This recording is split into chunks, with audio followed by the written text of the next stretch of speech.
ভারতীয় সেনাবাহিনীর হাবিলদার থেকে একেবারে লেফটেন্যান্ট পদ, পূর্ব বর্ধমানের ঘুষকরার কোল্ড স্টোরেজের জেনারেটর মানের ছেলের এমন সাফল্যে উচ্ছ্বসিত এলাকার বাসিন্দারা। ইউপিএসসি পরীক্ষা দিয়ে সেনাবাহিনীর লেফটেন্যান্ট পদে চাকরি পাওয়ার মেধাবী চিরঞ্জিত বন্দ্যোপাধ্যায়ের কাঁধে স্টার পরিয়ে দিলেন তার বাবা ও মা।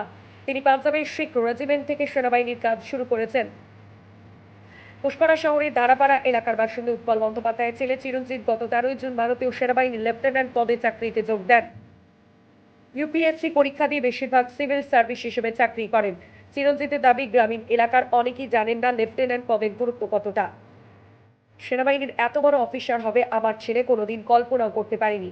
আর মা বকুল দেবী বলেন, দেশের হয়ে বড় কাজ করুক আমার ছেলে, এটাই এখন আমরা চাই। পূর্ব বর্ধমান থেকে শেখ মিলনের report, crime press, Bengal news. ছেলে যখন সেনাবাহিনীতে যোগ দিয়েছে তখন আমাকে ভেবে নিতে হবে যে কোনো সময় যে কিছু হতেই পারে, এবং এই ব্যাপারটা নিয়ে আমি ছেলে যখন সেনাবাহিনীতে যেতে চায়, আমি ব্যাংক ম্যানেজার দুটো ব্যাংক ম্যানেজারের সঙ্গে কথা বলেছিলাম যে আমার ছেলে সেনাবাহিনীতে যেতে চাইছে। তা সে আমাকে বলেছিল যে দেখো তুমি ভুল করছো, কপালে মৃত্যু থাকলে আমি এখানে বসে আছি, এখানে বসে বসেই আমার মৃত্যু হবে, অর্থাৎ এসব নিয়ে তুমি কিছু চিন্তা ভাবনা করো না। আমি পাঠাতে চাই না, আমার খুবই কষ্ট হয়েছিল। আমার একটাই ছেলে, মেয়ে, তারপরে তো একটি ছেলে। ছেলের জন্য আমার খুবই কষ্ট হতো, যতদূর চলে যাবে ছেলে। আর এসব জানতাম যে এইসব কাজ করাতে খুবই কষ্ট আছে, খুব কষ্ট, এবং যাও কিছু হয়ে যেতে পারে। যার জন্য আমি কোনো মতেই চাই না যে আমার ছেলে ওখানে যাক কাজে, আর্মিতে।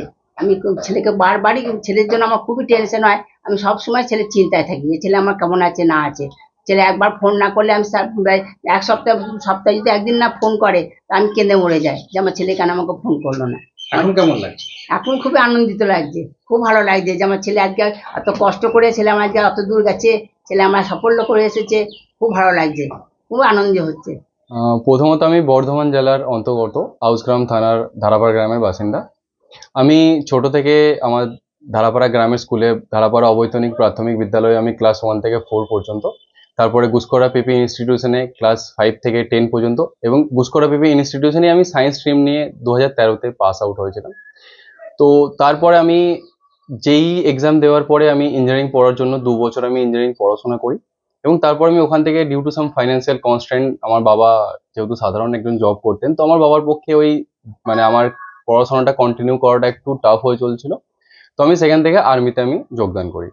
আর্মিতে যোগদান করার পরে আমি যখন ওখানে গিয়ে আমি জানতে পারি আমার এই ইউপিএসসির কথাবার্তা, আর্মি অফিসার হওয়ার কথা, তো তখন থেকে আমি পড়াশোনা শুরু করি, এবং পড়াশোনা শুরু করার পরে আমি ওখান থেকে 2021-এ আমি আমার এক্সাম ক্লিয়ার করি। এক্সাম ক্লিয়ার করার পরে একটা সব থেকে টাফ ইন্টারভিউ যেটা আসে সেটা হচ্ছে SSB interview, service selection board interview. তো আমি 2022-এ মে মাসের 15 তারিখে আমি এসএসবি ইন্টারভিউ ক্লিয়ার করার পরে জুলাই মাসে আমি 2022 জুলাইয়ে আমি ইন্ডিয়ান মিলিটারি একাডেমিতে আমি জয়েন করি। ইন্ডিয়ান মিলিটারি একাডেমিতে আমি 4 বছর ট্রেনিং করার পরে 2026 13ই জুন আমি ওখান থেকে পাস আউট হই অ্যাজ এ লেফটেন্যান্ট। তো এই জার্নিতে আমার সব থেকে গুরুত্বপূর্ণ হচ্ছে আমার বাবা মা, আমার দিদি, আমার জামাইবাবুর অবদান।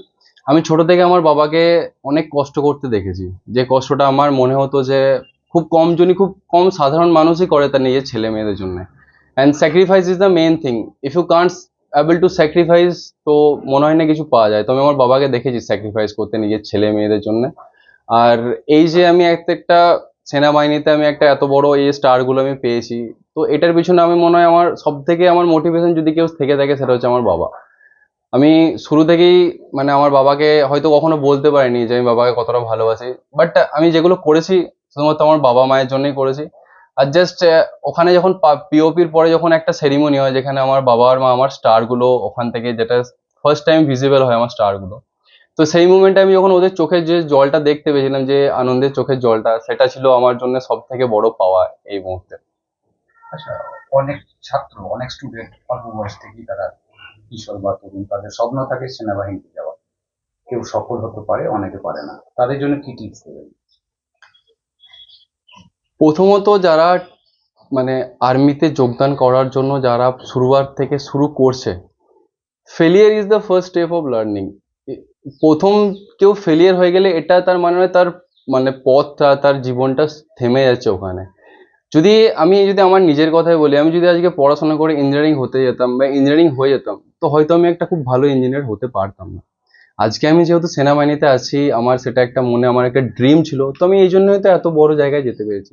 তো যারা গিয়ে ফেল হয়ে যাচ্ছে, তো তাদের জন্য যদি প্রথম র্যালিতে ফেল হয়ে গেছে, দ্বিতীয় র্যালিতে ফেল হয়ে গেছে, ঠিক আছে, বাট তার জন্য আরো অনেক অপশন আছে। তোরা আরো আগে গিয়ে কোনো অফিসার এন্ট্রিতে দেখতে পারে, হয়তোবা তাদের জন্য নেভি আছে, কোস্ট গার্ড আছে, এয়ারফোর্স আছে, প্যারামিলিটারি ফোর্সেস আছে, সেটার জন্য করতে থাকবে। History can never be created in one day, it will take time. তো একদিন একবারে না হলে দ্বিতীয়বার ট্রাই করতে হবে, দ্বিতীয়বার না হলে নেভার গিভ আপ অ্যাটিটিউড সবসময় থাকা দরকার। এখন কোথায়? আমি এরপর পোস্টিং, আমি শিখ পাল্টানে কমিশন হয়েছি, আমার পাল্টান এখন রাঁচিতে আছে, তো আমি এরপরে রাঁচিতে গিয়ে জয়েন করবো।